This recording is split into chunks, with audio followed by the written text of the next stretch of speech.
नमस्कार विद्यार्थी मित्रांनो, कोपरगाव तालुका एज्युकेशन सोसायटीचे KB रोमारे कनिष्ठ महाविद्यालय जवळके इयत्ता 11वी वाणिज्य विषय बुक कीपिंग अकाउंटन्सी पहिला टॉपिक आपण शिकतोय introduction of book keeping accountancy.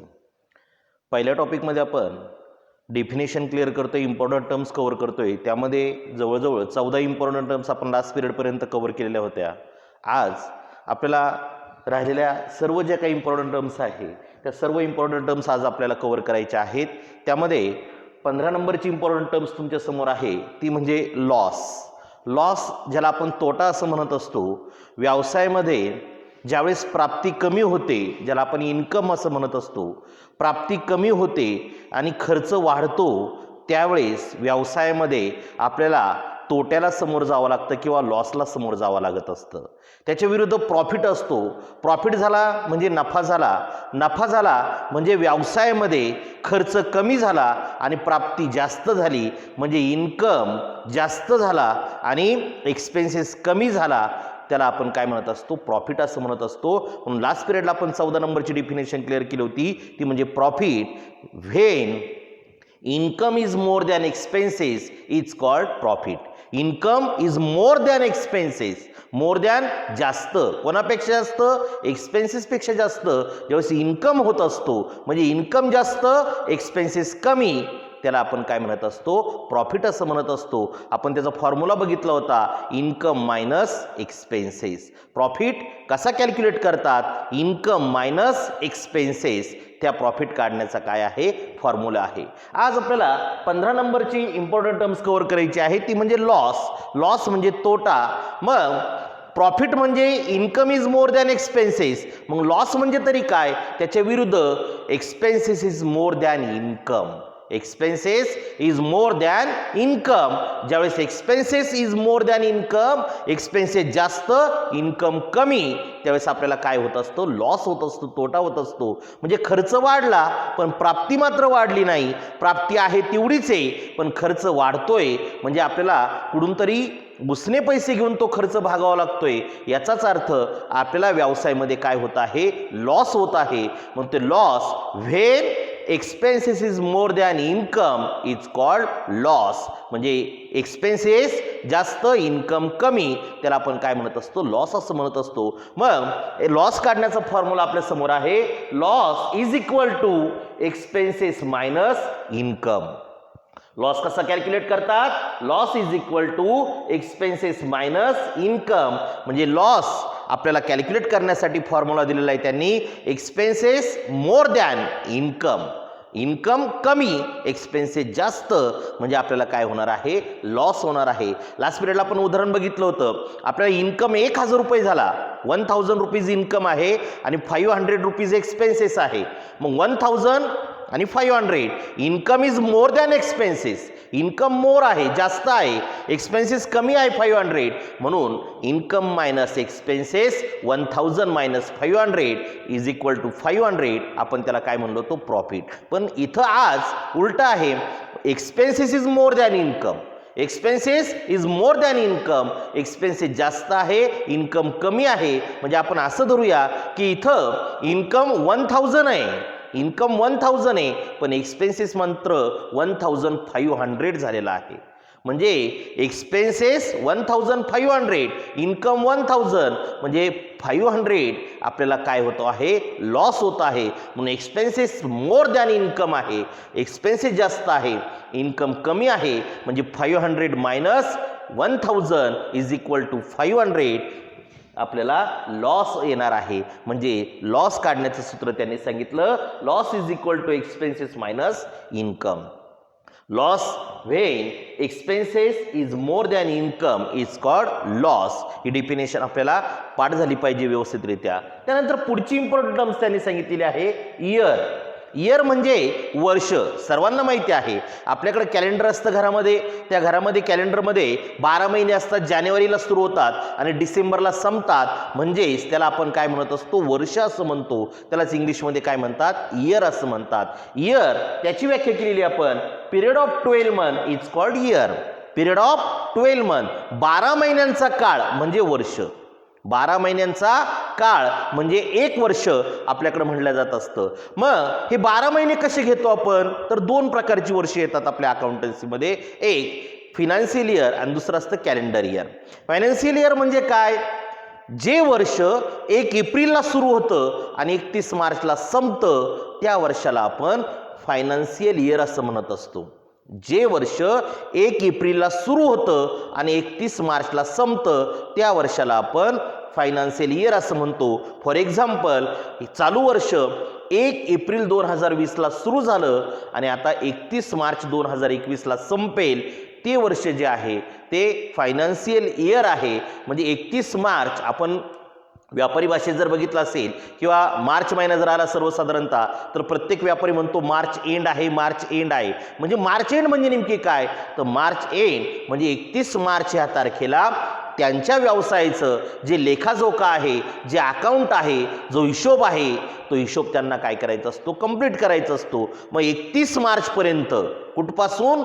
1 एप्रिलपासून 31 मार्चपर्यंत जे काही व्यवहार झालेले आहे, जो काही त्याचा एक्सपेन्सेस आहे, जो काही त्याचा इन्कम आहे, त्याचं एक अकाउंट तयार करायचं असतं. आणि मग त्या इन्कमवरती त्याला तेवढा टॅक्स भरावा लागतो सरकारला. त्याला आपण इन्कम टॅक्स असं म्हणतो, प्राप्ती कर असं म्हणत असतो. म्हणून फायनान्शियल इयर हे 1 एप्रिलला सुरू होतं आणि 31 मार्चला संपतं. ह्या वर्षाचं फायनान्शियल इयर 1 एप्रिल 2020 ते 31 मार्च 2021 पर्यंत असणार आहे. तिथून पुढे पुन्हा 1 एप्रिल 2021 ते 31 मार्च 2022 पर्यंत पुढचं वर्ष. म्हणजे याला जे आपण वर्ष म्हणतो, 2 वर्ष मिळून 1 वर्ष तयार होतं, त्याला फायनान्शियल इयर असं म्हणतात. त्याला 1 एप्रिलला सुरू होणारं आणि 31 मार्चला संपणारं. दुसरं एक वर्ष आहे कॅलेंडर इयर. कॅलेंडर इयर म्हणजे आपल्या घरामध्ये जे कॅलेंडर असतं त्याच्यामध्ये जे जानेवारीपासून तर डिसेंबरपर्यंतचे 12 महिने आहेत, ते 12 महिने म्हणजे आपलं कॅलेंडर इयर असतं. काही ज्या संस्था असतात ते आपलं लेखाजोखा, आपलं अकाउंट 1 जानेवारीला सुरू करतात आणि 31 डिसेंबरला संपवतात. तेही 12च महिने आहे, कारण की इयरची व्याख्याच अशी आहे, पिरियड ऑफ 12 मंथ म्हणजे 12 महिन्यांचा काळ म्हणजे 1 वर्ष. मग ते 12 महिने तुम्ही कोणते घ्या, फक्त 1 वर्ष कंप्लीट होणं गरजेचं आहे. मग 1 एप्रिलपासून तर 31 मार्चपर्यंत पण 12च महिने होतात आणि 1 जानेवारीपासून तर 31 डिसेंबरपर्यंत तुम्ही इयर जर घेतला असेल तर ते सुद्धा 12च महिने होतात. म्हणून इयरमध्ये 2 इयर आहेत, एक फायनान्शियल इयर आणि दुसरं calendar year. Financial year start on 1 April and end on 31 March. Calendar year start on 1 January and end on 31 December. हे 2 वर्ष आपल्याला ह्या अकाउंटन्सीमध्ये शिकायला मिळणार आहे. त्यानंतर पुढची इम्पॉर्टंट टर्म्स त्याने सांगितली, इन्सॉल्वंट. इन्सॉल्वंट दिवाळखोर ज्याला आपण म्हणत असतो. दिवाळखोर म्हणजे कोण? जो व्यक्ती आपल्या व्यवसायातून आपली लॅबिलिटी म्हणजे जबाबदारी पेड करू शकत नाही, त्या व्यक्तीला आपण इन्सॉल्वंट असं म्हणतो, दिवाळखोर असं म्हणत असतो. म्हणजे जो व्यक्ती आपलं कर्ज पेड करू शकत नाही, आपली देयता देऊ शकत नाही, आपल्यावर जी देणेदारी आहे, आपल्यावर जी उसनवारी आहे ती आपण देऊ शकत नाही समोरच्याला, त्यावेळेस आपण इन्सॉल्वंट होत असतो अकाउंटन्सीच्या भाषेमध्ये. म्हणजे आपण दिवाळखोर होत असतो. A person who cannot pay his liability, a person who cannot pay his liability from his asset is called insolvent. जो व्यक्ती आपली देयता आपल्या व्यवसायातून पेड करू शकत नाही त्या व्यक्तीला आपण काय म्हणतो? इन्सॉल्वंट असं म्हणत असतो, दिवाळखोर असं म्हणत असतो. A person who cannot pay his liability, liability जबाबदारी, कॅन नॉट पे देऊ शकत नाही, फ्रॉम हिज असेट, असेट संपत्ती, आपल्या संपत्तीमधून आपल्या मालमत्तेमधून आपण जर आपलं देणं देऊ शकत नाही, म्हणजे संपत्ती कमी आणि देयता जास्त होते, त्यावेळेस तो जो व्यक्ती आहे तो व्यक्ती इन्सॉल्वंट होत असतो, दिवाळखोर होत असतो. A person who cannot pay his liability from his asset is called insolvent. जो व्यक्ती मालमत्तेमधून, संपत्तीमधून, आपल्या ॲसेटमधून आपली देयता देऊ शकत नाही त्या व्यक्तीला अकाउंटन्सीमध्ये इन्सॉल्वंट असं म्हणतात. 18 नंबरला त्यांनी सांगितलं त्याच्या विरुद्ध सॉल्वंट. सॉल्वंट म्हणजे कोण? सॉल्वंट म्हणजे दिवाळखोर नसलेला. दिवाळखोर नसलेला म्हणजे काय?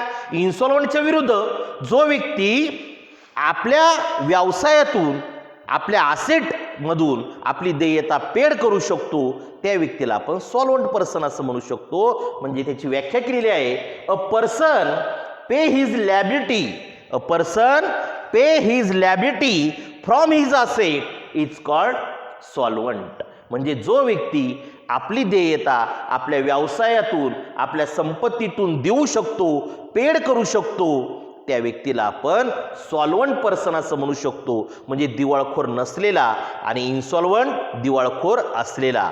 इन्सॉल्वंट जो व्यक्ती आपली देयता देऊ शकत नाही त्याला आपण इन्सॉल्वंट असं म्हणतो. जो व्यक्ती आपली देयता देऊ शकतो त्याला आपण सॉल्वंट असं म्हणत असतो. आणि शेवटची इम्पॉर्टंट टर्म्स आहे आपल्यावाली 19 नंबरची, accountancy. Accountancy means classification, summarization, allocation and recording of business transaction in systematic manner is called accountancy.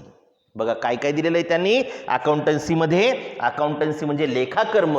त्याची व्याख्या त्यांनी सांगितली, क्लासिफिकेशन, क्लासिफिकेशन वर्गीकरण, समरायझेशन, समरायझेशन सारांश, अलोकेशन, अलोकेशन विभागणी करणे, of and recording of business transaction, recording नोंद करणं, ऑफ बिझनेस ट्रान्झॅक्शन, बिझनेस व्यवसाय, ट्रान्झॅक्शन व्यवहार, व्यवसायाच्या व्यवहाराची नोंद, त्याची क्लासिफिकेशन, त्याचं वर्गीकरण, समरायझेशन त्याचं सारांश, त्याचं अलोकेशन त्याची वाटणी, in a systematic manner, systematic व्यवस्थित पद्धतशीर पद्धतीने आपण ज्यावेळेस करतो त्यावेळेस इज कॉल्ड अकाउंटन्सी. त्याला काय म्हणतात? अकाउंटन्सी असं म्हणतात. म्हणजे व्यवसायाचे व्यवहार एका व्यवस्थितपणे त्याचं वर्गीकरण करणं, त्याची वाटणी करणं, त्याची सारांशन करणं आणि त्याची व्यवस्थित नोंद ठेवणं,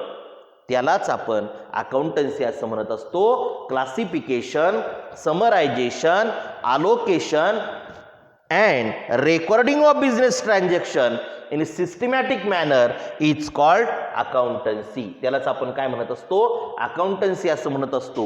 म्हणजे ह्या ज्या इम्पॉर्टंट टर्म्स आहे हे इम्पॉर्टंट टर्म्स खूप महत्त्वाचे आहेत, कारण की या पुन्हा पुन्हा येणाऱ्या इम्पॉर्टंट टर्म्स आहेत. म्हणून याच्या ज्या डेफिनेशन तुम्हाला दिलेल्या आहेत त्या डेफिनेशन आपल्या पाठांतर असणं गरजेचं आहे. कारण की ह्या नुसत्या 11वीसाठी आपल्याला उपयोगी नाही आहे, तर ह्या पुढे तुम्हाला फार शेवटपर्यंत जोपर्यंत तुम्ही कॉमर्सचं शिक्षण घेत आहात तोपर्यंत ह्या डेफिनेशन तुम्हाला पाठ असणं गरजेचं असणार आहे. आणि याचा प्रत्येकाचा संबंध आपल्याला आपल्या जो काही प्रॉब्लेम आपल्याला सोडवायचे असतात पुढे त्याच्याशी येत असतो. म्हणून याची डेफिनेशन हे जे बेसिक आहे 11वीचं ते आपलं पाठ असणं गरजेचं आहे. या डेफिनेशन तुम्हाला जे 19 शिकवलेल्या आहेत त्या आपल्या पाठांतर असणं गरजेचं आहे, जेणेकरून तुम्हाला केव्हाही जरी विचारलं याची डेफिनेशन तरी तुम्हाला ती व्यवस्थितरित्या सांगता आली पाहिजे आणि ती एक्सप्लेन करून सांगता आली पाहिजे. नुसती व्याख्या सांगून उपयोग नाही आहे, त्याचं एक्सप्लेनेशन तुम्हाला सांगता आलं पाहिजे, त्याची विभागणी कशी होते ते तुम्हाला सांगता आलं पाहिजे, त्याचा अर्थ तुम्हाला सांगता आला पाहिजे, त्याचे फॉर्म्युले जर असेल तर ते फॉर्म्युलेसुद्धा तुम्हाला काय करता आले पाहिजे? सांगता आले पाहिजे. त्यासाठी ह्या 19 इम्पॉर्टंट टर्म्स ज्या तुम्हाला शिकवलेल्या आहेत त्या व्यवस्थित पाठ असणं गरजेचं आहे आणि त्या पाठच झाल्या पाहिजे आपल्यावाल्या, म्हणजे जेणेकरून तुम्हाला नुसतं 11वीपर्यंत मर्यादित नाही आहे तर पुढे पण ह्या इम्पॉर्टंट टर्म्स खूप महत्त्वाच्या आहेत. त्यासाठी नुसत्या 11वीला मार्क्स पाडायचे म्हणून या पाठांतर करू नका, तर आपल्याला शेवटपर्यंत ह्या कामं येणार आहेत, त्यासाठी त्या आपल्या पाठ असणं गरजेचं आहे. पुढील लेक्चरला आपण सिस्टमॅटिक ऑफ जे काही अकाउंटन्सी असतं याचं लेखाकर्म कसं करतात, डबल एंट्री आणि सिंगल एंट्री सिस्टममध्ये त्याचा आपण अभ्यास करणार आहोत. त्या अगोदर हे जे इम्पॉर्टंट टर्म्स तुम्हाला शिकवली 19 ती व्यवस्थितरित्या काय करा? पाठांतर करून ठेवायचे आहेत.